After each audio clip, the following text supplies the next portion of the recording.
amewafunga na mapepo, alikuwa amewatia kwenye huzuni, alikuwa amewatupa kwenye dhambi. Watu walikuwa wamepotea, mioyo ya watu ilikuwa imekosa tumaini, lakini kwa upendo wa Mungu wa mbinguni Bwana akashuka Yesu Kristo ili kwa ajili ya kazi hiyo awatangazie watu wote sasa walioteswa kwamba sasa ni wakati sasa wa kuwekwa huru, wakati sasa wa kumshangilia Mungu, ni wakati sasa wa kufunguliwa kutoka katika vifungo. Na kutokana na hiyo habari, Yesu Kristo alizunguka maeneo mbalimbali, alizunguka pande za Judea, alizunguka Samaria, alizunguka kila mahali. Alikuta watu walioteswa, alikuta watu walioonewa, wale waliokuwa wameonewa na mamizimu, walikuwa wameonewa na mapepo, walikuwa wamefungwa, wanakaa kwenye mapango, lakini kwa sababu yeye anaitwa mfalme wa falme, Mungu mwenye nguvu, alipoona aliwahurumia, akawafungua kutoka katika vifungo vile, akawaweka huru na wakawekwa huru kweli kweli.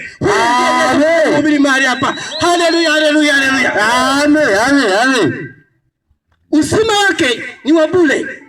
Watu wa Mungu, kwa habari ya Yesu Kristo, huyu ametupa wokovu bure, ametupa uponyaji bure, ametupa uzima bure. Yani tumepata neema isiyo kawaida. Hatutozi fedha, hatutozi mali, hautozi nini. Kwake Yesu Kristo ni bure. Ukija tu kwake ukaamini kwamba yeye ni mfalme wa falme, ni Bwana wa mabwana, anakuponya, anakufungua katika mateso yako, anakutoa katika shida zako.